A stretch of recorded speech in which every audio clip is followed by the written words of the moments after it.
Welcome back to Ty and That Guy. I'm West Chatham, and it's my good buddy. Sometimes hugger, sometimes slugger, sometimes snuggler. When it's cold outside, dark, or alone, and nice, soft music playing. We have a little fire turned down low.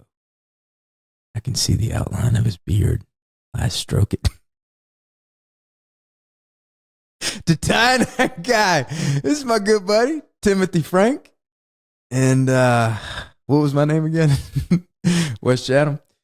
Thank you for joining us for another complete waste of your time. Here's the thing, patrons. I've been hearing this little discussion on the patrons board that Ty and I are really been too focused on horror lately because we I guess, I mean, it's not like we consciously do it. I think we just kind of gravitate towards scary shit. So we're going to throw you guys a loopy loop. All right. You think you know us? You think you know our limitations? You think that we're just a bunch of douchebag guys that like horror movies, like geeky nerds?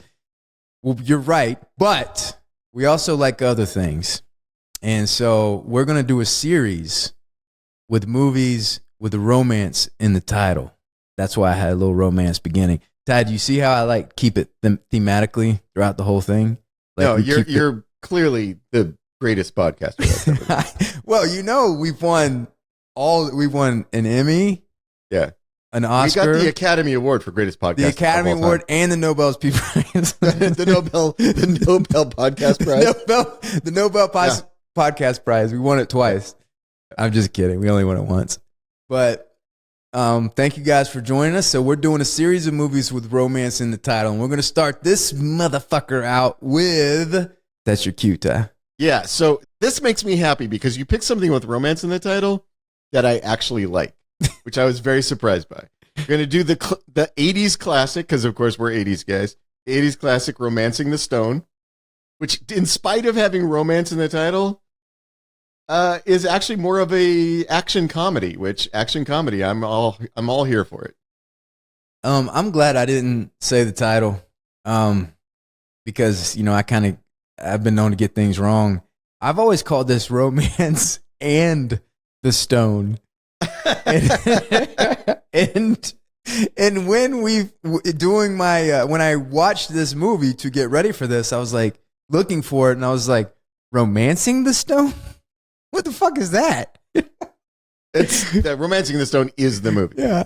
Yes. I mean, I know Romancing the Bone, but I didn't know that it was called Romancing the Stone. Regardless, so you only know the porn parody of this movie? Have you ever actually watched the movie, or have you only watched the porn parody? I've watched this movie many times. That's what's sad. That's sad that I didn't know the title. You know, but I think the audience knows me by now. So you say you watched this movie many times. Yes. What's funny about this movie is when Janae and I first got married back in the Paleolithic era. And, you know, when you had to go to the video store, you had to fight your way past all the dinosaurs to get there. So we couldn't go very often. We had no money. We're broke as fuck. Somehow we wound up, I think somebody gave us a VCR. So we had a VCR and we had a shitty little TV that was my TV from when I was like a teenager. So we had this shitty TV, this VCR somebody gave us, and like 7 videotapes. Two of which were like blank tapes that somebody had recorded a movie on from like TV. So we had like a couple of actual, produced videotapes and a couple of like recorded from TV. And that was all we had. But one of the tapes we had, and I think we got it out of like a bargain bin where it was like a video store that was going out of business. So they had the bargain bin, and Romancing the Stone was in there for like $4.99. And we could afford that. Right. We bought it. Right. So if I wanted to watch a movie, and we didn't have cable because we couldn't afford cable. We were so fucking poor. Right. So if I wanted to watch a movie, my choices were pretty limited. Right. One of those choices was Romancing the Stone. Right.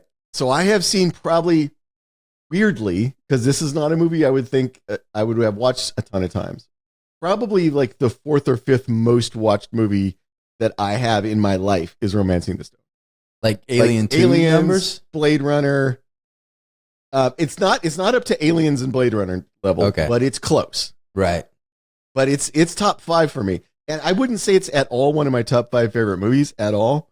It's just the happenstance of being super poor, only having this movie and a VCR, and every now and then you want to watch something. It's like one of the 5 choices that we had. But I will say, part of the reason I was willing to rewatch it so many times is this is a really fucking rewatchable movie.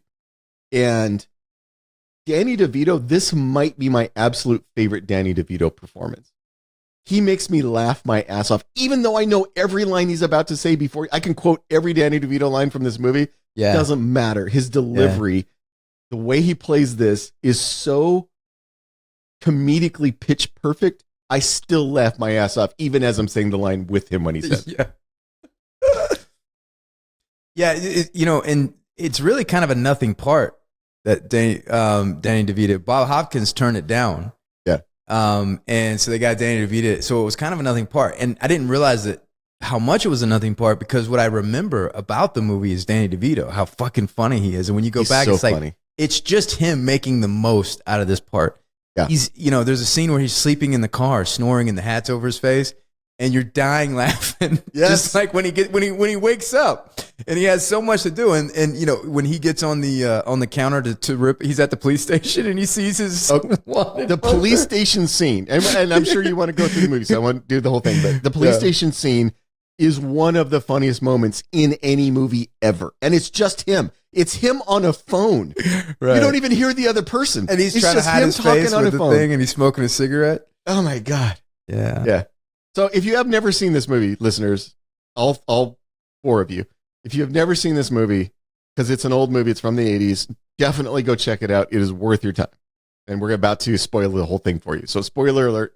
So we'll begin with the legend. The legend is that there was a lady named Diane Thomas who wrote the film.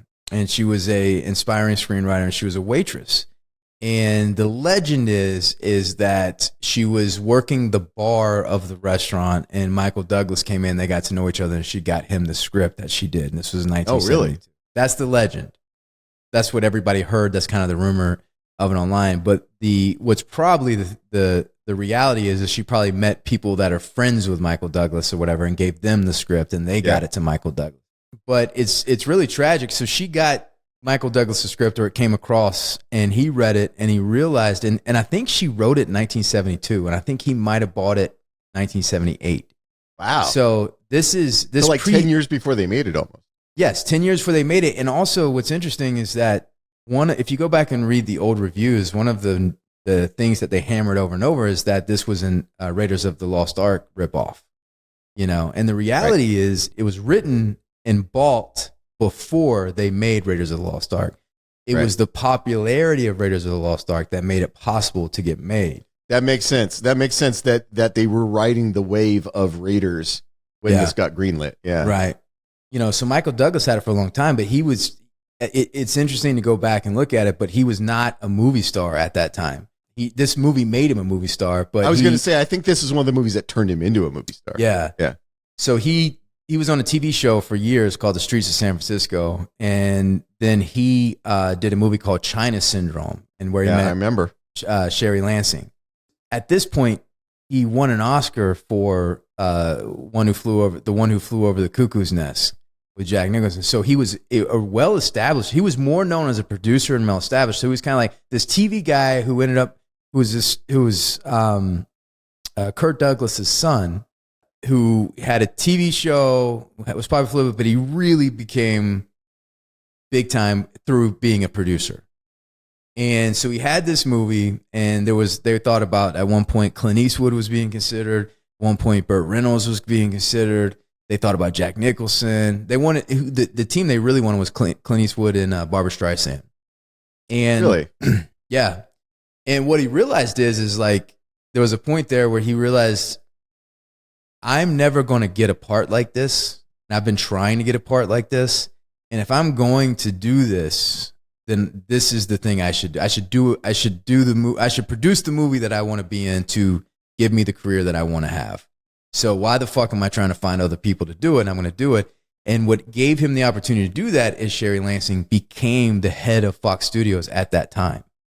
And so when she became the head of Fox Studios, she knew Michael Douglas. They had a relationship, so she gave him the opportunity, and she wanted a female point of view and a female protagonist in the movie. So she wanted more female stories at that time in the 80s, which was a wash of testosterone. You know? Yeah, it was all Schwarzeneggers and it was all Schwarzeneggers and Stallones. By the way, Stallone was almost attached to do this movie. So his relationship with Sherry, she gave him the opportunity to put this thing together and star in it. And what's interesting is that they had a really hard time finding a director. Old Robert Zemeckis, along at the time, he was down the totem pole of directors that they met with, because what's hard to remember or hard to even think about is that there was a time where he was known for 3 bombs in a row. He did I Want to Hold Your Hand. He did Used Cars, which is a fucking beloved movie of the podcast, but was a bomb and it did not do well. It did not. And then he was a part of Spielberg's only bomb, which was 1942. Right. And he wrote and was a big part of that movie. So at the time, he couldn't get arrested. He was really struggling. And Michael Douglas saw I Want to Hold Your Hand and saw Used Cars, and he's like, this guy's got a lot of fucking talent. Like, I don't think you guys know what you're talking about. So what? Like, the audience showing up is fickle. You don't know, but he's good. So he took a chance on old Bobby Z when they wanted to cast the female star. They needed a star because Michael Douglas wasn't a star. And they almost went down the route of Deborah Winger, who at this point is coming off Officer and a Gentleman. She was currently shooting Terms of Endearment. Right. And I love Deborah Winger. I think she's brilliant. I think she's so good. But apparently, in those days, she was kind of a wild card. You didn't know what you're going to get. So while she was shooting Terms of Endearment in Texas, Michael Douglas went down to Texas to have a meeting with her and have a drink. And he said, it was fucking wild. He said she was drinking whiskey and got fucking crazy and ended up biting him. Like biting the shit out of him. And he was like, what the fuck? And I guess there's a reason she sort of disappeared from the industry. I guess there is. And I don't know like the story why she bit him, but she came back and he's like, the story is that Robert Zemeckis was doing location scouting in Mexico while he met with her, and they called and said, how'd it go? How'd everything go? And he's like, she fucking bit me. And then Robert Zemeckis is like, listen, it's hard down here. It's fucking hot. It's raining. There's bugs. There's snakes. We need somebody a team player. Like if she bit you in the meeting, she might fucking kill you before like this in a hotel bar. That's about as nice a location as you can be in. Right. You might be a dead man. So then the search went on to find the actress, and then at this point, Kathleen Turner she had Body Heat under her belt, but Body Heat was not a big success at the time. So it got her noticed, but it did not greenlight her next thing. Right. And what Michael Douglas, what he saw is the sexuality in Body Heat. Yeah. But he also saw the ability. I think she did the movie with Steve Martin before this. She had comedy chops. Yeah. So he's like, she's funny. She has this. I mean, we've all seen Body Heat. Kathleen Turner is.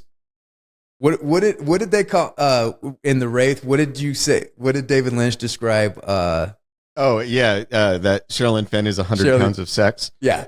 Well, Kathleen Turner is 100 pounds of sex and some Body Heat. All right. Yeah. You see that movie, and you're like, sexiness is covered. We got that, right? Yeah. And then now she's funny. We know she's funny.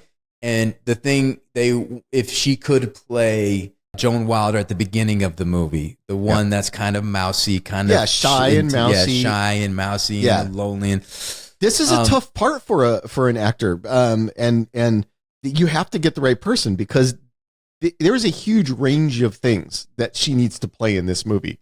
In a 90-minute movie, she has to go from shy and mousy and the girl that dudes at the bar kind of ignore, which, it's hard to be Kathleen Turner and also be the girl at the bar that dudes ignore, right? That's tough to pull off. And go from that to somebody who's out of her element and frightened, and then finds her inner strength and fights back and is willing to take a chance on romance and be heartbroken. That's a lot of things to play in 90 minutes. and you got to find the right person who can pull all of those things off. And boy, does she! This is a star-making turn for Kathleen Turner. This, like, watching what she does in this movie, you're like, oh, I get why she became a mega star for the next 20 years. Oh yeah, and I mean, then he cast his buddy Danny DeVito. I'm with you, man. I watched this movie, and Danny DeVito fucking kills me. I think he is so funny, and it reminds me, because when I was a kid, I used to watch reruns of Taxi, and I thought he was so funny in Taxi. But Michael Douglas and Danny DeVito were buddies in New York. They met when they were doing like summer stock theater, and they loved to smoke the weed, and that's how they met. Like, they went in there and they were chasing all these, you know, the way Danny DeVito says is like, we were just chasing all these girls doing theater. And I remember Michael Douglas came up, he had hair down his back, I had hair down in my back, and the first thing Michael Douglas said is, hey, you want to smoke a joint? And then we smoked a joint, we became friends ever after. So they had an apartment in New York, and apparently, like, when they talk about it, they say we were so broke in New York, but I'm like, Kurt Douglas is your dad, motherfucker. Like, yeah, come on. Kirk like, Douglas. Come on. My dad, Kirk Douglas, wouldn't give me a big allowance. Don't embellish the story for me. Yeah. Danny DeVito might have been broke. Yeah, I believe Danny DeVito was not broke. But the cool thing is about Douglas is when he became successful, he kept paying rent at the apartment. So Danny DeVito never paid rent. He was the roommate that lived with him that Michael Douglas just loved, but he never made him pay rent. And then when he left, Michael Douglas left, he kept paying rent for Danny DeVito. Wow. And I thought that was a really cool story. So yeah, so you got this motley crew of ragtag. There's no stars. It's a studio movie, and well, there's a bunch of about to be stars. About to be stars, but yeah, which is some of the best movies are these kinds of movies. Yeah, where you catch a bunch of people just about to become megastars, but they don't have the ego. They don't have the ego yet, but so like the things that make them special come through in the movie. But things like that happen rarer and rarer these days, because unless it's a superhero where they can give somebody that's kind of not known that superhero part, you know, like, they're not making movies like this. So right before they go to shoot, Cheryl Lansing leaves Fox, and the guy that replaced him fucking hated Romance in the Stone. Oh, really? Yeah. And so they took away all the support. Apparently, he was criticizing Robert Zemeckis, saying he didn't know what the fuck he's doing. So they had $9 million to make that movie. $9 million. That's a good-looking movie for $9 million. To make the movie. Now, guess what? This head of Sony Studios, guess what he wanted to focus all his resources on and say, everybody, forget about Romance in the Stone. Focus on this movie. This is the fucking winner. Guess what that movie was? I have no idea. What was it? Rhinestone Cowboy.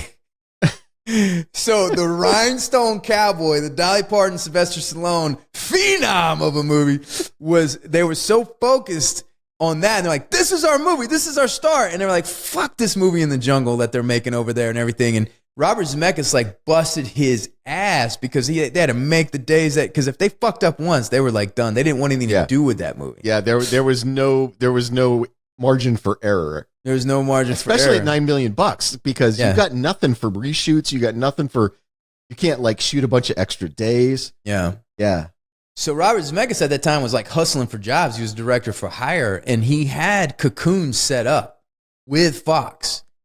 And when they finished the movie and they played the movie, the screening did not go well.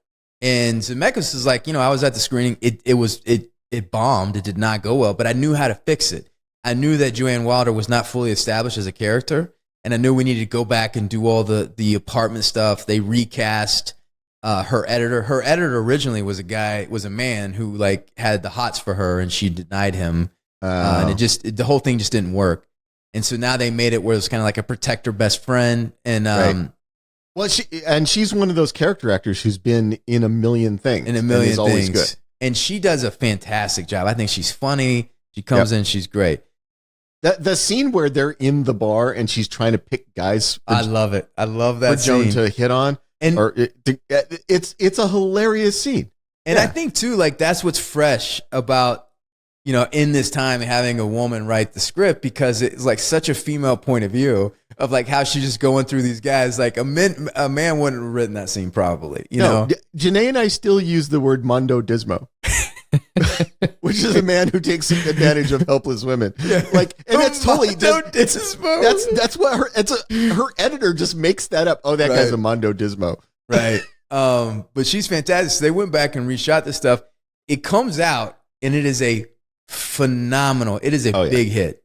Big hit. Everybody I knew watched this movie multiple times in the theater. Yeah. And what I love about and I think what Zemeckis did, and we're going to get into the movie in a little bit, but what I love what Zemeckis hit a tone that is really hard to hit, where one aspect of the genre, the comedy or the action, one didn't dominate the other. Yeah. But then the other was not. It was like real action with real stakes. It was really funny with real humor, and it all worked together. And then you have these young, sexy. Well, Michael Douglas was 40 at the time. So think about Douglas's movie star career. Really started when he was 40. Got kicked off when he was 40. Wow. Can I just, as a man with an unbroken record of heterosexuality, can I just say how beautiful Michael Douglas is in this movie?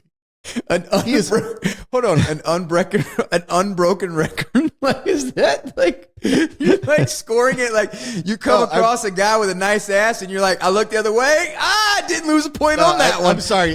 Sorry for the audience. I was quoting George from Seinfeld there. Oh, okay. There's an episode of Seinfeld where George goes, Jerry, I have an unbroken record of heterosexuality, but then he says something about how guys feel like this. I was quoting George. Sorry, but Michael Douglas is so beautiful in this movie. He's so pretty. Yeah. And it's amazing to me that guy with that face took that long to really hit. Right? Well, I can understand because, well, first so the movie comes out, it's a mega hit. Then and this is what I love so much about the business, how things change overnight. So now, Bobby Zemeckis, Bobby Z, he's in demand, and so Sony comes back to him and was like, "Hey, so that Cocoon movie that we fired you off of? Because when the screening went bad, they fired him off the movie. So it was like they fired him off the movie. They were ripping P&A from the film and everything going forward. The movie comes out, it unexpectedly is a massive success, and they're like, hey, so about that Cocoon movie?" And he was like, yeah. Oh, hold on, I got something for you. Go fuck yourself. and so they were like, okay, we'll go fuck ourselves on that one. Totally da. But that Back to the Future movie, I think Sony's a good home for that place or whatever. And he's like, oh yeah, I got something else for you. Go fuck yourself twice. And he gave it to his buddy who always believed in him, who always had his back, and that's Steven Spielberg. And that's how Universal got Back to the Future. And I love those things about the story where somebody like as genius as Robert Zemeckis and the shit that he went through, the shit that he had to eat for many years, and then he comes out and is like, all of you guys don't know what the fuck you're talking about. I do. Now, watch me make $1 zillion off Back to the Future. Oh yeah, yeah. I mean, after Romancing the Stone, Zemeckis became one of the mega star directors. Yeah. So when it goes to when you talk about Michael Douglas you need a role like this. You need a role to show him at his best. But what I think Douglas did with this in the 80s, which I think Harrison Ford did with Indiana Jones, is Michael Douglas realized that the vulnerable hero is way more interesting. Also, the hero that's kind of a fuck up, you know, and also morally ambiguous. And no, I think you're exactly right, because he's a badass in the way that regular humans can be badass. Like, he's brave, he's resourceful, all of those things, but he's not a superhero. He doesn't have Schwarzenegger's muscles. He doesn't have that Iron Man thing going on. When people are shooting at him, he's scared, right? He's hiding behind rocks because there's bullets flying around. You don't want to get shot.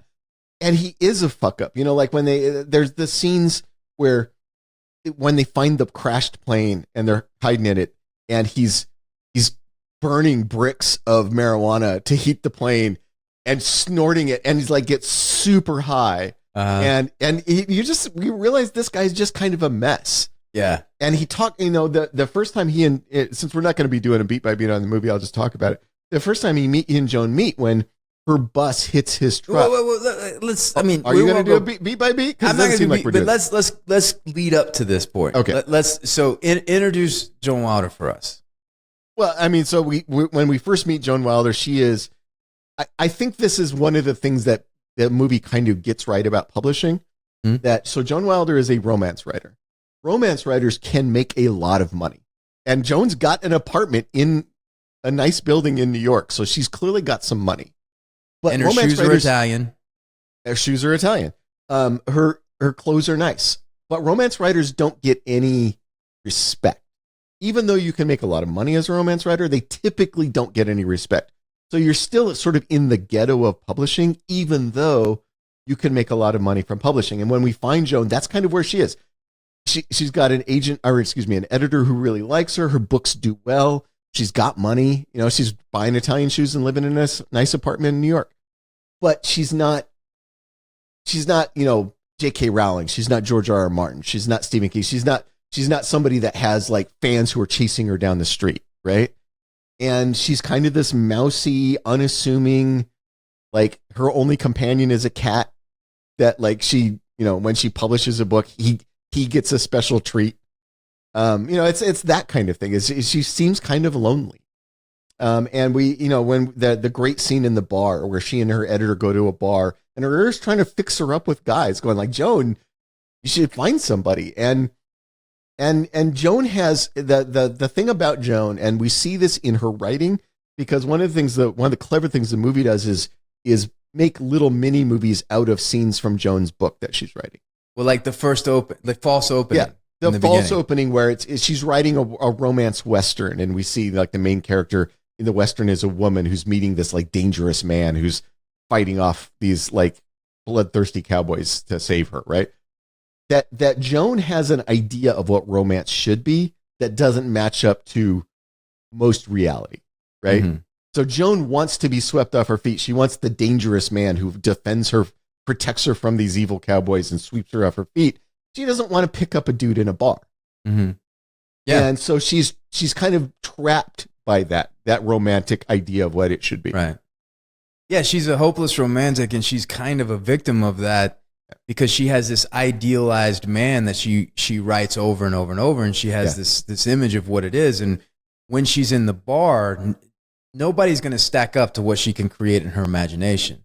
And the reason that Michael Douglas is such a great character in this is he's kind of, when you first meet him, he's kind of everything opposite of what she wants. Like he, you know, she needs help, and he has the hero opening where he takes the gun, he shoots, he's dangerous. You know what I like about him is he's courageous when he has to be, but he's not going to just put himself out there.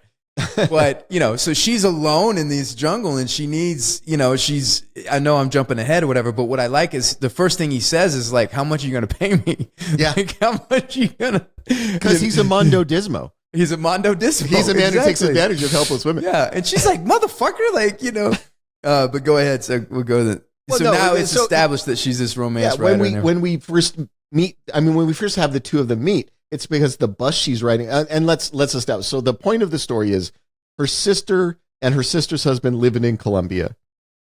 They supposedly found something that a powerful, dangerous man in Colombia wants, and her sister's husband has been killed, her brother-in-law has been killed, and her sister has disappeared. And her sister sent her something, a map that supposedly leads to a treasure in Colombia that this dangerous man wants.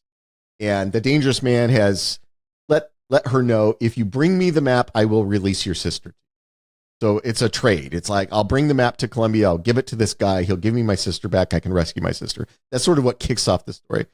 But Joan is a fuck up. She doesn't speak Spanish. She's in Colombia. She doesn't know what she's doing. She gets on the wrong bus. Like the guy deliberately tells her the wrong bus. She gets on the wrong bus. She winds up in the middle of fucking nowhere in the jungles of Colombia. And the bus hits a truck that's parked on the side of the road that's filled with these cages of birds.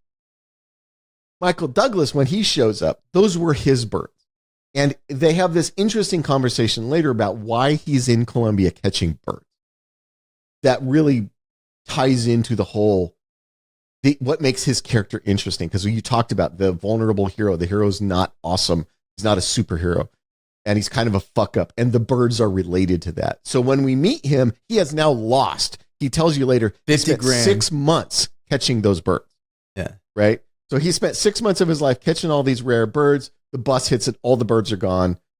So he's already unhappy when they meet. And which is nice because it starts the two of them off at a real moment of tension.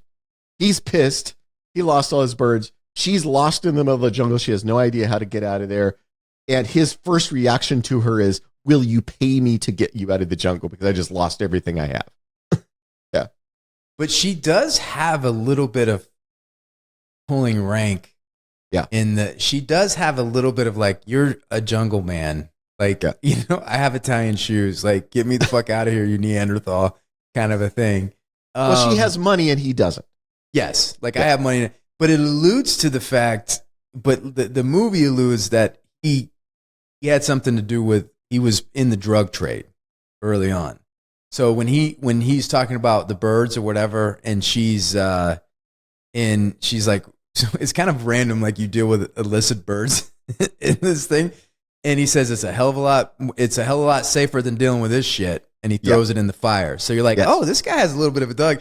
And he says, me and the Colombian police force have a long history with each other. So yes, yeah, so it definitely alludes to a bit of a criminal past there. Yeah. And when he's reading Rolling Stone, he's like, holy shit, the Doobie Brothers broke up? God damn it. And then you're like, oh, this motherfucker had, so he's probably a wanted man. Like he's been living in the jungle for a while. Yeah, he's been living in the jungle for a while. And he does not want the cops to come across him, Well, and he says that way. So after the bus hits the truck, and all the people on the bus just leave because they know there's not another bus coming, right? Yeah, and then you get fucking Zulu. Don't forget about old Zulu. No, but that's what I was about to say. When that happens, Joan is left alone with the guy who tricked her into getting on the bus, who we come to realize is the principal protagonist or antagonist of the movie, right? He's the powerful man who's trying to get this thing, wants the map. And so after everybody has left and it's just her and this guy, he pulls a gun on her. And he's like, give me the map, give me the bag. And she doesn't understand who he is. She doesn't want to give him the bag because she thinks the map is her sister's life. She doesn't understand that this is the man who's kidnapped her sister. It's all very confusing for her. That's when Michael Douglas shows up and thinks he's witnessing a robbery and tries to help and shoots at the guy with the gun who then runs away. When he realizes later that he was shooting at a cop, he's so upset. Yeah, he's like, God, you got me shooting at a cop. But let me ask you a question, and I haven't answered that for myself, and I'm curious about you. So he stumbles upon them. And then that guy points the gun and shoots at him and shoots the water out of his bag. And then he grabs the shotgun and shoots back. His canteen or whatever. Yeah. If Michael Douglas heard them and looked through the jungle and saw what was going on, do you think he would have got involved if nobody knew I think he was he wouldn't have. I feel like the reason that he gets involved is because the guy shoots at him. The guy shoots at him. Yeah. And then he just fucking, and then he's, But he's willing to take credit for it. He's willing to. He's willing to act like he saved Joan to get her to feel obligated to him. Yeah, because when they're in the plane, he's like, "Oh, I'm sorry, I was busy saving your ass." Exactly. But she says a real man doesn't lay out his accomplishments, and she starts laying out what she believes an ideal real man is, and that's her romantic antagonist in her book. She's like, they're honorable, they're trustworthy, they're forthright, all of these things, and you realize like, oh, this is why she has this ideal romantic idea of what a Superman is. That's what she wants. She wants to be having one of her romantic novels, and the guy right in front of her falls short of all of those ideals. But the irony is he becomes her romantic hero. That then he is the romantic hero in the novel that she actually even writes at the end. Well, so what she's looking for is, I have friends who in publishing who work with romance, and what they always say is, the main character, the main love interest for the main character, because the main character is usually a woman, the love interest has to be dangerous and safe. And that's what they're looking. So he has to be like a pirate or, something really dangerous, but safe to her. Right. Like a pirate but when she's with him, she feels safe with him, even though he's dangerous. That's what Joan is looking for. Like Joan is Drago. looking for dangerous but safe. Yeah. Right? Yeah. And what he becomes, what Michael Douglas becomes by the end of the movie is that he's dangerous but safe. Ty, do you think I'm safe? No, you are the opposite. You are not dangerous and super not safe. Wait a minute. That is an Well, I mean, not safe in that probably somebody's going to get an STD from you. I took all my antibiotics. Don't worry about that. All right. So, but that is a cool scene though when she hits the thing. And what I noticed about this movie going back is I remember this movie being so much bigger. Yeah. When you go back, it is a really tight, contained movie that moves really fast, and it is filled up with the chemistry between Michael Douglas and Kathleen Turner. They have a great chemistry together, and there are no boring moments in this movie. There's no boring moments. Yeah, and it moved like I could see it's a classic 90-minute movie, and that 90 minutes are packed. They are packed. Yeah.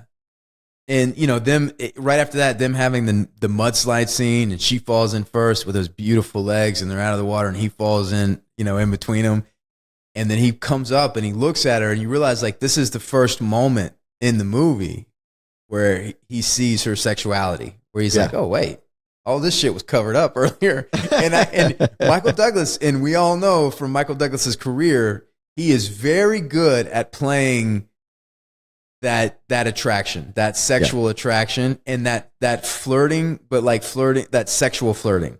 Yeah. Right. When he looks up and gives her that smile and those eyes, and he's like, oh, I didn't know this was under that dress. He's like, he had that look of like, oh, I can be here all day.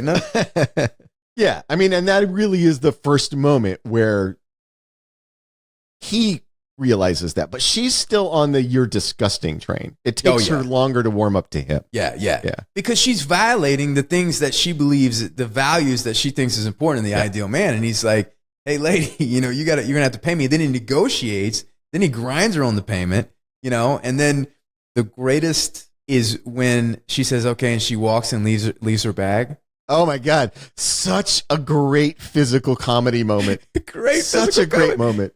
So he looks at her and he picks up his bag and he walks, and as he's passing, he just drops it off by her feet and then keeps on walking. I fucking love that. It's so great. It's like the opposite of what she's thinking, but she's also somebody. And Kathleen Turner does a fantastic job in this role, because if you think about Raiders of the Lost Ark, that I think came out this year too. I'm sorry, Temple of Doom. And Temple of Doom came out, and that type of female in distress in Temple of Doom, an actress could have played that with this role in the Joan Wilder in the beginning. But she had so much strength in her, she just didn't believe it.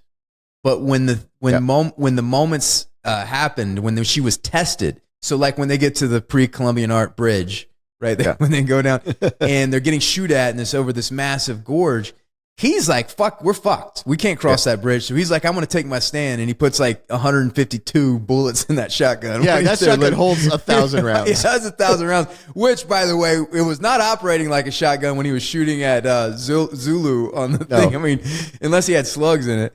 But anyway, so he's loading up this gun, and she's like, fuck it, I'm going. And she's the one that takes the initiative to go over this bridge. Yeah. And I love this type of action where they have courage when they're tested and when they push, and they will put themselves out there and they will do the right thing, but they're fucking up the whole way, and it's like, so she goes down the bridge, but she falls and she grabs a vine and goes over the side, but she had no idea that was like, it wasn't like, it's not, Rambo being like perfectly calibrating the vine and doing this or whatever. And to really put emphasis on that, then Michael Douglas is like, holy shit, she did it. So then he takes it, but he goes too short, runs right into the wall and busts his nose.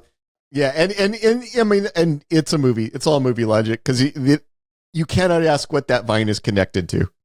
I know. Yeah, you can't ask. Yeah. The vine is connected to plot. Yeah. I think it's interesting that they do have this kind of dual antagonist in the movie. So you kind of got like the dipshit Ira and Ralph. Ira and Ralph. I love Ira and Ralph. Look at those snappers. and, and, you know, you got this kind of group, and they're funny, but they're not really scary, right? So they're not. There's kind of like a bit of a sweetness to them. Ralph is actually is an antagonist in that he's working against our characters, but he's more of an agent of chaos. Right. Because he's not really dangerous in the way that Zola is dangerous. Zola is dangerous. Zola has an army at his disposal. Exactly. He's very dangerous. Yeah. Ralph is just sort of, he's like them. He's a fuck up. Yeah. But he's just a fuck up who happens to want the same thing they want, is trying to take it from them. Yeah. Yeah.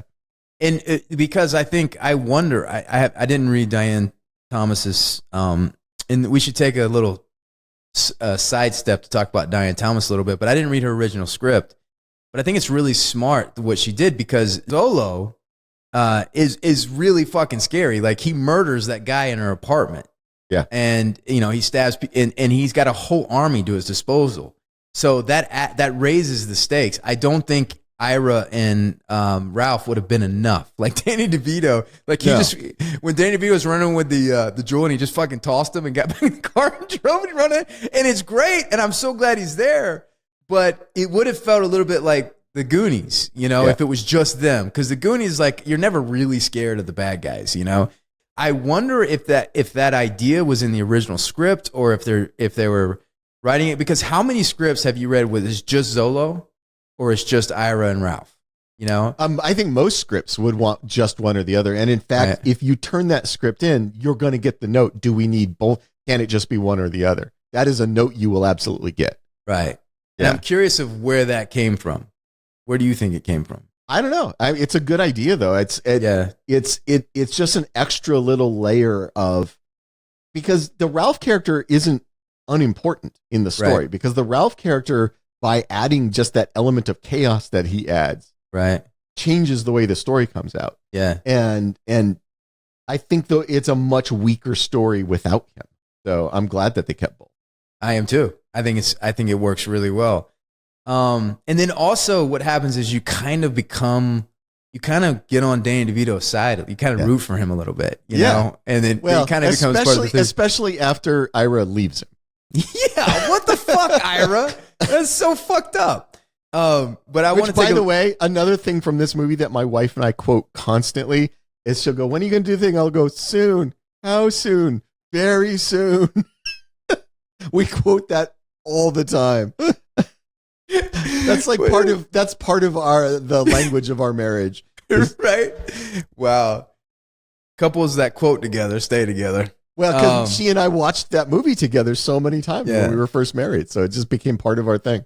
But Diane Thomas kind of is really interesting to me, because this is the first thing she's written. It's a very good script. Michael Douglas says, you know, like, everything you see, like, that was in the script. I mean, they did some, you know, modifications, change or whatever, but she was clearly a really talented writer. And she wrote this back in the 70s, like before Raiders of the Lost Ark. She just loved those kind of, like, the African Queen or those kind of throwback action movies. I don't see this as a ripoff of Raiders of the Lost Ark. I see it as an homage to African Queen. Yes. I was going to say that later, but yes, I absolutely see this as an homage to African Queen. Right. And African Queen is one of my favorite movies. I love it. It was my dad's number one favorite movie. Humphrey Bogart is my favorite actor of all time. So I will watch anything with Bogart in it. Your second favorite actor? Right here. Well, I mean, when I apply the word actor to you, I'm applying it loosely. Oh.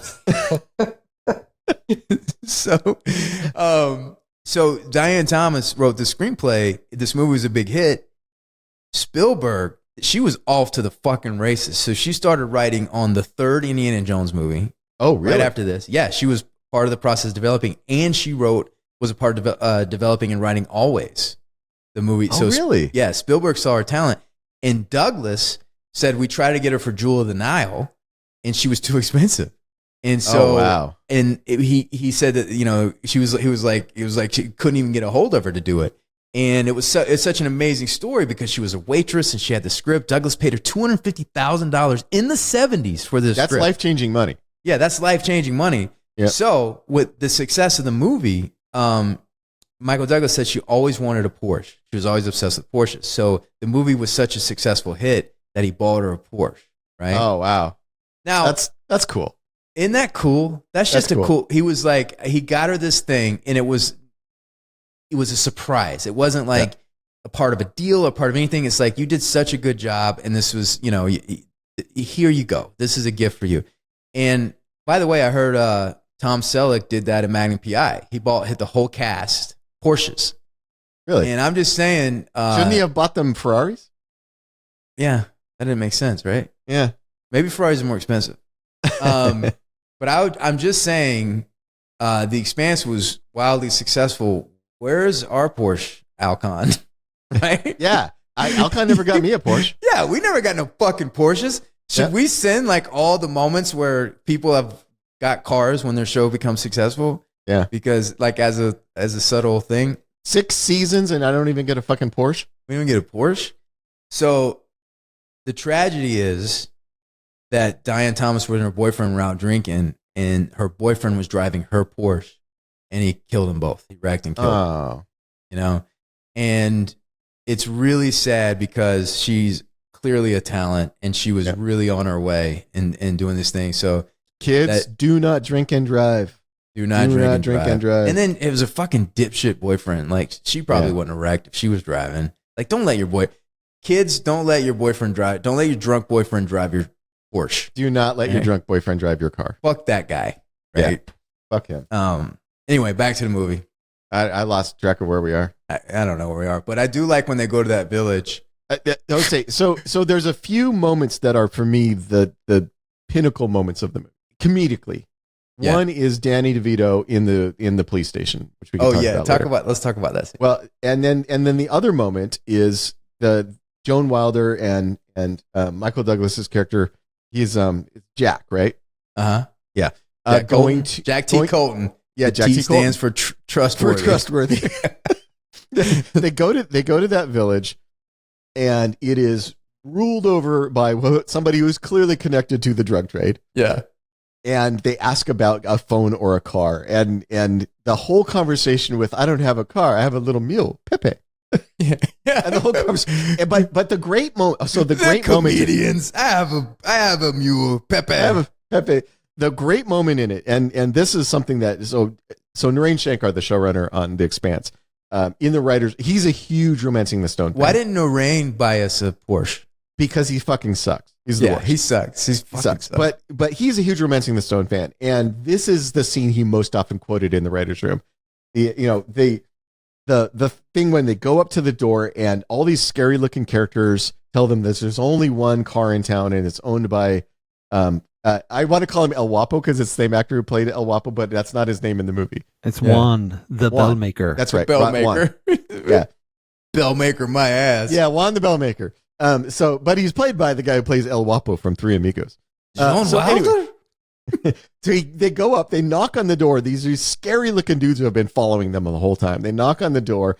A little tiny porthole opens up, and he's looking at, and he's like, "Get lost, gringo!" And he sticks that giant revolver out the window, and they turn around, and the guys behind them are all like pulling out machetes, and guns. And Jack says, "Write your way out of this one, Joan Wilder." And then you get that amazing moment that you just quoted, where he goes, "Joan Wilder, I read all your books."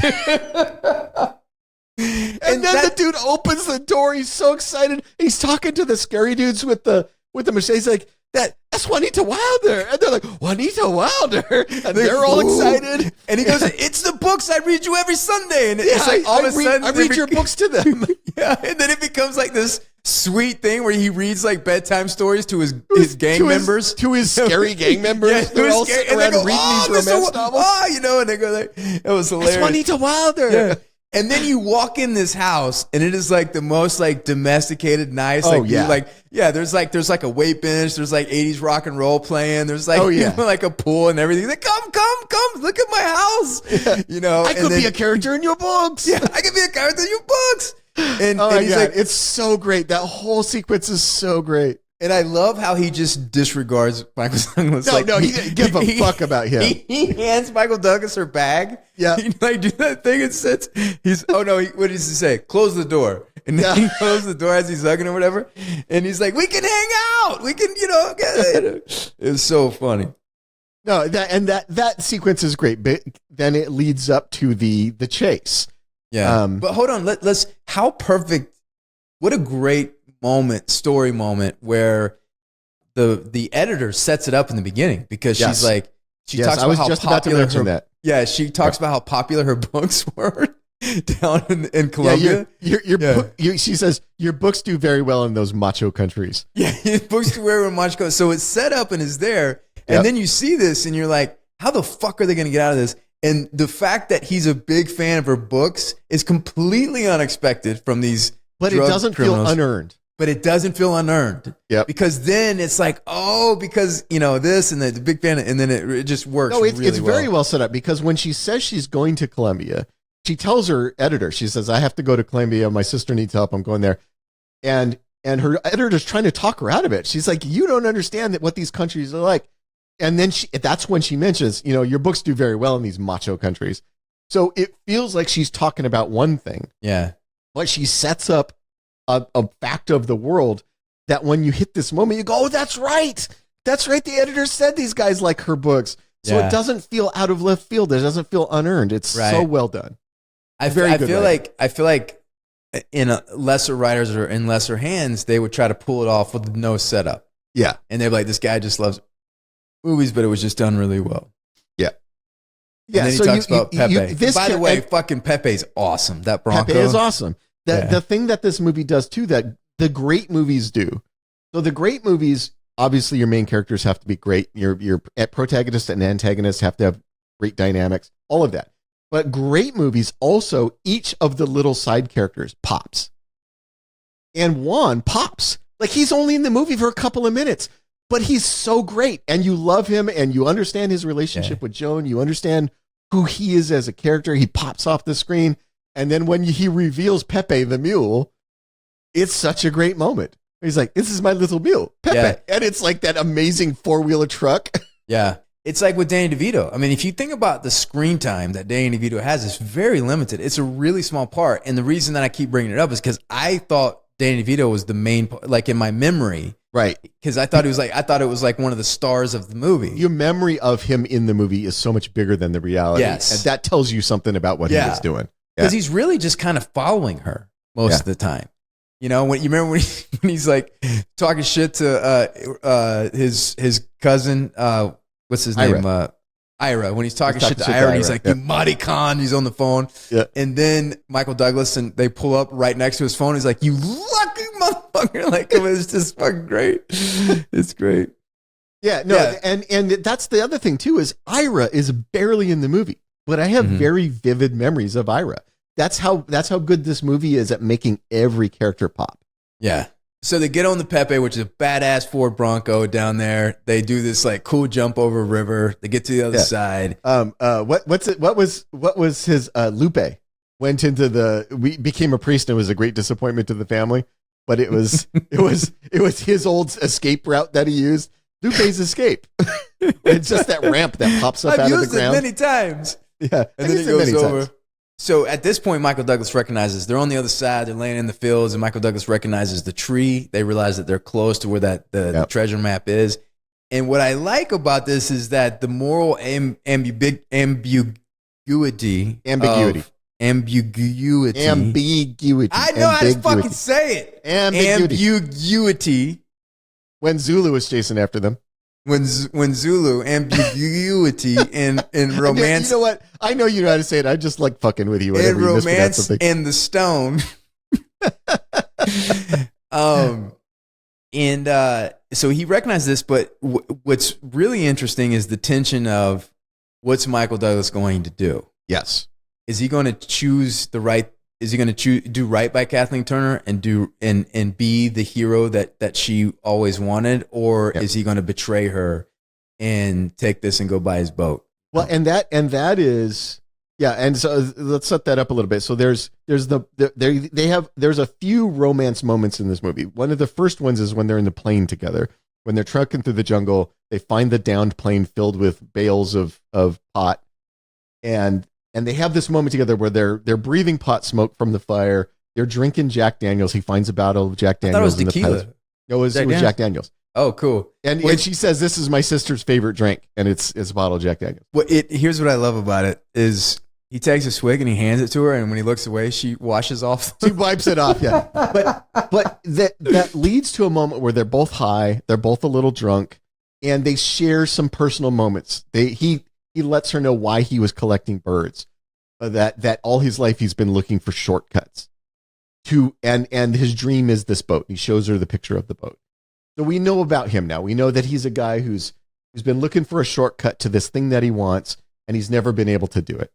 And then we get the moment. So after they escape on Pepe, they get to this little village, this nice little village. There's a dance, there's a dinner. They hang out there. They check into a little motel, and they're both so sexy. And they're sexy when as they're hell. Dancing, they're dancing together. Yeah. And Michael Douglas has got some great fucking hair, man. But the second romance moment is this scene at the village where they have dinner, they dance, they check into a motel together. The first time they have sex, all of that. And we realize that he has stolen the map from her because he's decided to go look for this gem, and he makes the choice to give it back. Yeah. You see him pull the map out from the hiding place where he had hid it and put it back into her purse. Yeah. So that's the first what. Yeah, I mean, I didn't see it exactly working out that way. And I think this made me laugh the hardest in a scene without Danny DeVito. But when they're in there, they just had sex, they're laying in there, and she says, look, I've been thinking about, first of all, she goes, why didn't you steal the map from me? And he's like, because it's yours and it's your sister. I don't want to get involved with that and everything like that. And she goes, well, I've been thinking.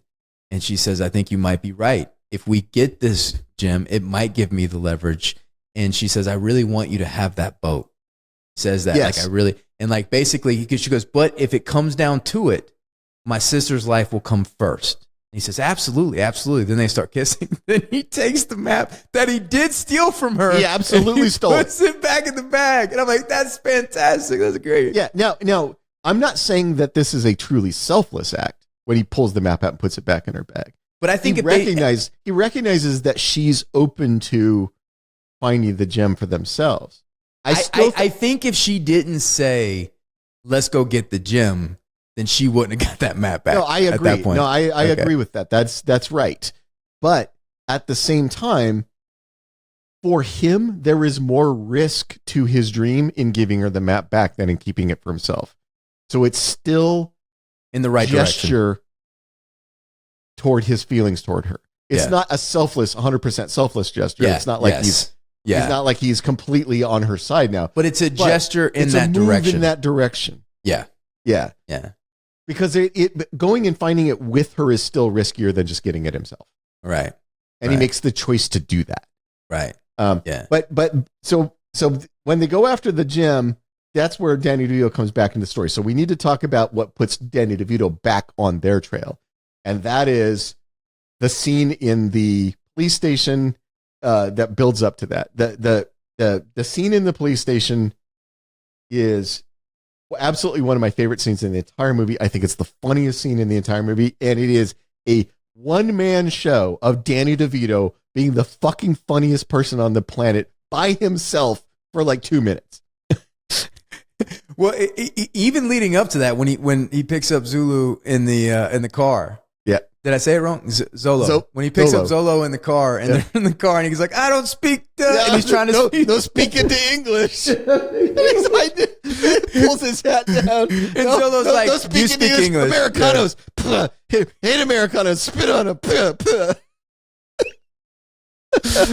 And then he gets to the police station. Go ahead. You go ahead. Oh well, no, you're exactly right. The ride to the police station is hilarious. Yeah. He gets to the police station. He calls his cousin Ira. Ira, by the way, is the one who's forcing the Danny DeVito character to go hunt this gem down by himself. Right? So Ira is kind of like back at home base, collecting treasures that they're going to sell. And Ralph is trucking through the jungle like a goddamn snake. The scene, the phone call between the two of them, which is really only played on Ralph's side of the call. So it's really only played on the Danny DeVito side of the call. It's just him having this conversation with his cousin about what's happening and how crazy it is what they're doing. And it's just, it escalates. The escalation of it is when he's in there and he's talking about how Solo's here. He got into my goddamn car. They're mobilizing for Iwo Jima here. Yeah, they're mobilizing for Iwo Jima. But God damn it. Like the physical comedy of when he sees his mugshot.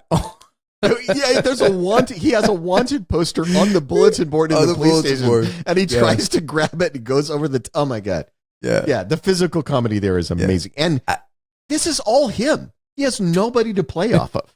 This is a one-man show here. But this sets up the big moment where all three of our forces come together. We've got Joan and Jack actually tracking down where the treasure is. We've got Zolo and his army of Colombian policemen tracking them down. And you've got Ralph figures out where they're going and follows them there.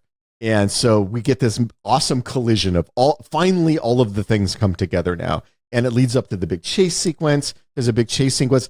The scene that makes my wife laugh the hardest is when the little car that they have goes into the river and Joan is like staring and he goes, "You driving? Where are you driving to?" Because he goes, "Where are you going? Yeah, where are you going?" She's still trying to steer. That is the scene that makes my wife laugh the hardest. and she will quote that from time to time. She's like, What are you driving? Where are you driving? Where are you going? Where are you going? And that's a great story beat is when they end up on both sides of the river. Yes. And he has the jewel and she doesn't. Yes. And you don't know what. And then she's like, "You set this up all along, you motherfucker." And this is where they have the falling out, right? Yeah. Are you going to show up? He's going, "You've got the map. Yeah, just trade the map. They don't know that I have the jewel. It's fine." And she's going, "No, you set me up. You planned this. You have the jewel now. You're going to leave. You don't care about my sister's life." And yes, this is the moment where she feels like his perfidy has been revealed. He's not the romantic character that she started to build him up to be. He's just a fucking Mondo Dismo. Mondo Dismo. He's out for himself. He's out for himself. Mondo Dismo. Yep. And she shows up by herself. Yep. She shows up hoping that the map will still get her sister back. Right. Now, if you notice, when she shows up, she's the hero of her sister's story. Yes. She's the one who puts herself out there. She gives him the map. She takes her sister. She puts the sister behind her. Yep. And she is the and she's discovered her. She's discovered the final evolution of Joan in this movie. Yes. She's tough. She's resourceful. She's brave. Smart. All of it. Yeah. This is Joan has finally come out of her shell. She is not at all the mousy Joan that we saw at the beginning of the movie. Right. And Michael Douglas shows up, but he's with Zolo. Now, do you think Michael Douglas was going to show up and Zolo got him? Or do you think Michael Douglas is like heading out of town and Zolo got him? They leave that open. And the reason they leave that open is so that the end of the movie can happen. But what is your interpretation? What do you think? I think at this point, you can read it either way, and either way works. Yeah. And I don't know that I would pick one or the other. I like the ambiguity of it because I like what that does for us at the end of the movie. Yeah, it doesn't step on the ending. It doesn't step on the ending. Yeah. And if he had just shown up to save her, then the end of the movie doesn't have any power. Exactly. That's what's so smart about that scene is when he shows up and the guy's there, I'm thinking he probably was fucking like, you don't know what happened. Where did they find him? Like, he caught him at the airport. Yeah, they caught him at the fucking airport, you know, and he's like, and then he showed up, and then you're like, you don't know if you can count on him or you can trust him or any of that. And that's why it's so smart, because if he showed up and then they had guns and everything out, you're like, well, he showed up, so he's in it, and he made that choice and everything. But it was so smart how they did that. They didn't undermine the ending of the thing. So what do you think about how he got the jewel out of his pants and it landed on his boot?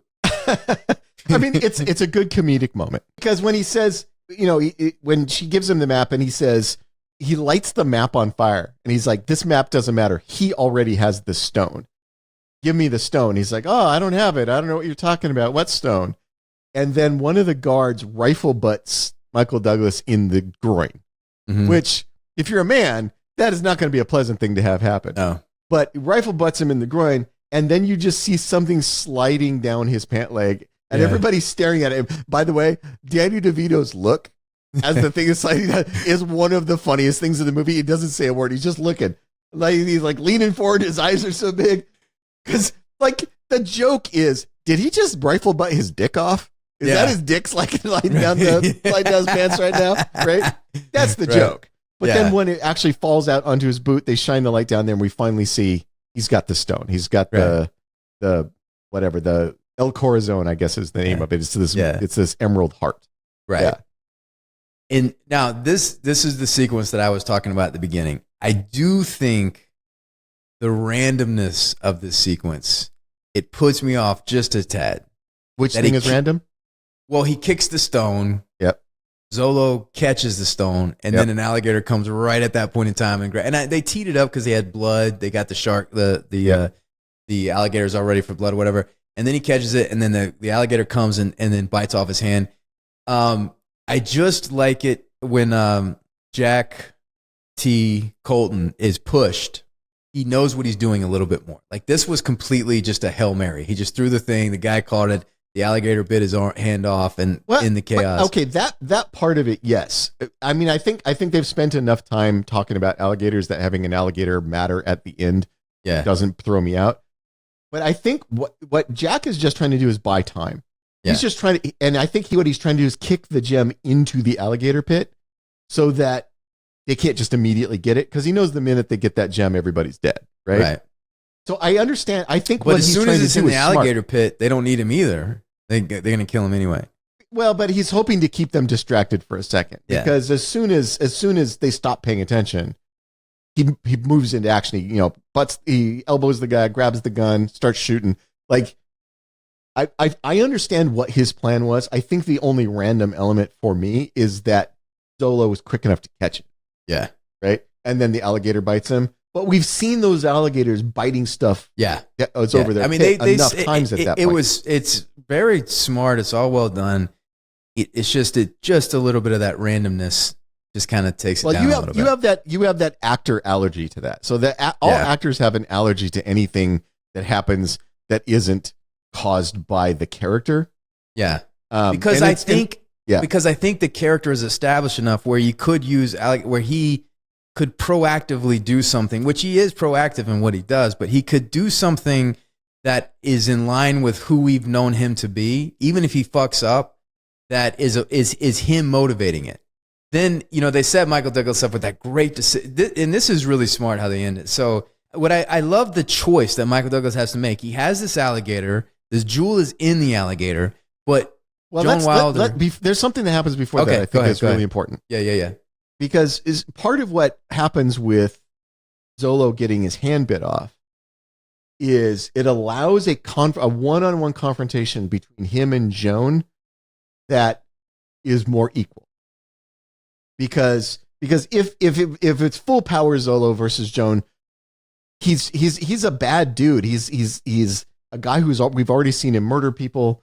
She's a mousy lady from New York who's never been in a fist fight in her life. We're not going to believe that she wins a fight with him. But he's injured. He's missing his hand. He pulls out the knife. She's got the board with the nail in it, right? I mean, they're like well, she has a knife. He has the board. No, that's right. No, excuse me. You're right. He has the board. She has the knife. Yeah. You're absolutely right. And the knife transfers to him in the later scene. But that feels like, okay, she's got a chance. We feel like Joan Wilder has a chance now. And she does that move from the fake movie at the beginning where the character in her book pulls out the knife and throws it at the guy, right? Yeah. So she pulls out the knife, she throws it, it's perfectly on target. The knife winds up sticking in the board that Zolo has. Now he's got the knife, right? Yeah. But then when they're fighting with each other, when they get in the physical altercation with each other, he's injured. So she has a chance. Yeah. Like we don't believe that he's just automatically going to beat her. And it allows Joan to win that final battle without Jack saving her. And that's what I felt like that's what this movie is a bit ahead of its time in this thing, because Jack doesn't save her. Yes. She saves herself. Yep. But there's still tension of what he's going to do because he has the alligator. He ends up letting the alligator go, going to rescue her. So his mind and his heart is in the right place. But when he gets there, the fight is over and she saved herself. Yep. So she sees him for what he was, that he gave up the jewel for her. Yeah. And she also takes that final step of her journey in this movie of being like self-reliant in that sense. And it's a perfect death. I mean, it's a great death for Zolo, where he falls through that wooden chamber and falls and gets mangled by those alligators. Yes. Yeah. Well, they finished what they started. Yeah. Yeah, they finished. And the alligators were set. Look at those snappers. I mean, they set the fuck up out of those alligators. So yeah, it really made sense or whatever. Yeah, but and I like that Joan gets that final victory. It's her victory. She gets to win.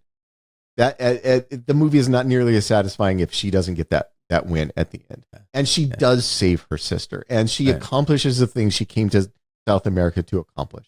Right. All of which is great. The thing where he dives, and then you get the moment where he goes up, he touches her cheek, he says, "You're okay, Joan Wilder, you always were." Right. Yeah. And then he dives off the side to go after the alligator. Cut to, she's in the office with her editor, and her editor is sobbing. Yeah. Right. Yeah. Because she's like, it's the best book you've ever written. Yeah.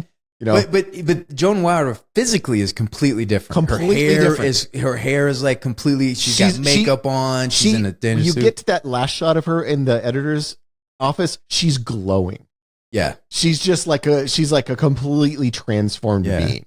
But yeah, so you get that great moment, and then one of the best setups for an ending of all time, because the editor says, and then at the end when he shows up at the airport to be with her. And she's talking about what a great ending. And we know that didn't happen for Joan. Mm-hmm. Jack didn't show up at the airport first. So she wrote her fantasy version of the end of their story. Yeah. She wrote that version, but that's not the real version. Then she goes home and she does. And the great thing about this is what we're revealing here is the change in her, the thing that has made her this new version of herself doesn't require Jack. Yeah. She's okay now. She's going home. She's much more personable. She's much more happy to talk to people. She's buying groceries.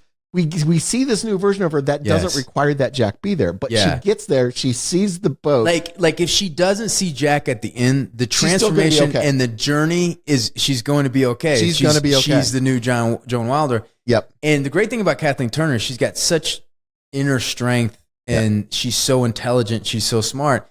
She suppressed that in the beginning, but she's a powerful woman. She's so powerful. And she's letting it out now. At the end, she's in full bloom. That Kathleen Turner dial is turned up to 100 right now. Yeah. And she's just all of that charisma and energy is pouring off of her. She's a full bloom, but Michael Douglas she deserves that. Yeah. She deserves that. She is the Kathleen Turner that deserves that. Yeah, and Joan Wilder. And when she gets there and she sees the boat and he shows up, and she's just like, oh hey, you got your boat, and she's just happy for him. Yeah, right. Yeah, that big old yellow bastard died right in my arms. Yeah, yeah. She wasn't like, where's my money, motherfucker? Right. Like, you sold that joke. She was like, I'm happy that you have this boat. I'm happy. And that's what she said after they had sex. She goes, I want you to have that boat. Yeah, I want you to. That's like Jen telling me, I want you to have that Jeep. Go get that Jeep. And I'm like, well, that motherfucker, he's overcharging me. I'm not going to do it. Well, because you don't have El Corazon to pay for it. But yeah. No, and what's great about that is now she is not the person who needs Jack. So that makes it okay that she and Jack wind up together. Yeah. She is fully actualized. He's gotten what he's wanted out of life, the thing he's been chasing all his life. And now they can be together as partners and teammates rather than one subservient to the other. But by the way, what he feels for her is real. He came back to her. He came back to the thing, and he couldn't get her out of his mind. Well, so he got what he wanted, which is the boat, and he recognized that wasn't everything that he wanted. He recognized that it wasn't just the boat, it was the boat and her. And she's gotten what she wanted. She's become the person she always wanted to be. And when she sees him, she's like, I've gotten what I've wanted, but I also want Jack. And so both of them are like, it's like you reach that moment of maturity where you're like, now you can have a good relationship because you've matured enough as a human being. Yeah. Do we have a top 5? Absolutely not. Oh, Jesus. Fucking. Wow. Come on. How long have you known we're doing Romance in the Stone? A day. Bullshit. 2 days. No, when we talked in the car on Friday, I was like, we're going to do Romance romance movies. Let's do Romance of the Stone first. Okay, Friday, Saturday. That you know is what? 2 days. That is 2 days, Wes. Wes That's playing, my point. Wes leaning into his big dumb jock thing. 2 days is plenty of time. Okay. Plenty of time. All right. Well, fuck it. We'll do it off the top of our head. What do you want to do a top 5 of? Top 5 Michael Douglas. Would you rather do a top 5 Kathleen Turner or top 5 Michael Douglas? Yeah, because Douglas is one. Let's do Kathleen Turner. Let's do Kathleen Turner Because Kathleen Turner really is the star of this movie. Yeah. She is the central Yeah, character. this is her movie. This is definitely. And I'm going to say, I've got a dark horse for one of my top 5s. You ever see The Man with Two Brains? Oh yes, that's the Steve Martin she movie is that I was so thinking about. great Let in me that tell you movie. my favorite fucking part of that movie is when Kathleen Turner goes, "Why are there 2 assholes? What are those assholes doing on the porch?" And Steve Martin goes, he laughs. And he goes, "Those are azaleas." Yeah, it's pronounced azalea. Yeah, it's pronounced azaleas. And then it cuts back, and there's 2 assholes standing next to this. My favorite Kathleen Turner moment in that movie, and it's a great Kathleen Turner movie, but my favorite moment is when he finds out that she's been letting men pay her to touch her butt. He's like, "You've been taking money and let people touch your butt." She's like, "You've never wanted me to work." Why are those 2 assholes?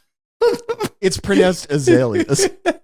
Yeah, I mean, Romancing the Stone obviously got to be one of the top 5. Body Heat, obviously. But my dark horse one is Man with Two Brains.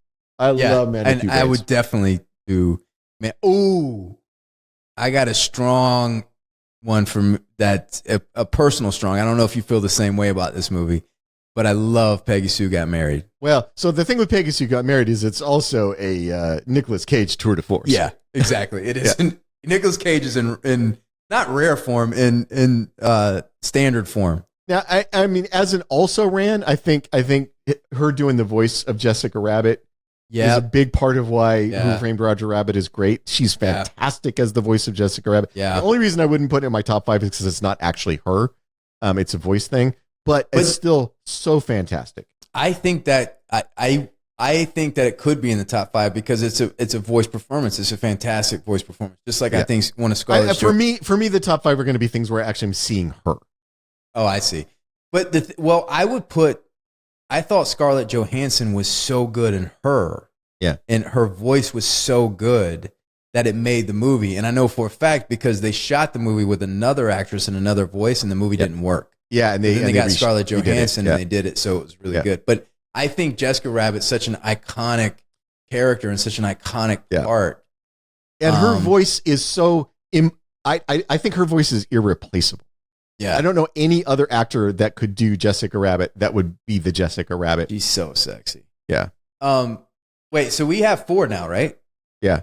Well, I will say this about War of the Roses. I think War of the Roses has to be one. And I think one of my favorite movies or one of my favorite moments in any film is at the end when they're laying in the ruins. Yes. And I know exactly. Yep. And you think the story, it's all coming together. That the journey of them is they had to go through this catastrophe, and at the very end, they finally love each other. And Michael Douglas's bleeding, dirty hand, he rolls over and puts it on her chest, and she takes her hand and she puts it on his hand, and then throws it off of her, throws and then it dies. away, throws his hand away. Dies, and it's like I die every time I see that, and it's so perfect. So perfectly set up. Yeah. It's like the whole movie is one long joke and that's the punchline and is such a perfect punchline. Thank you guys for hanging out. We love you. If you made it this far, we're really sorry. We probably have made you dumber in the process of listening to this podcast, but we appreciate it. We appreciate your support, and we're going to try to keep doing this to bring love and peace to the world. Say goodbye. Goodbye.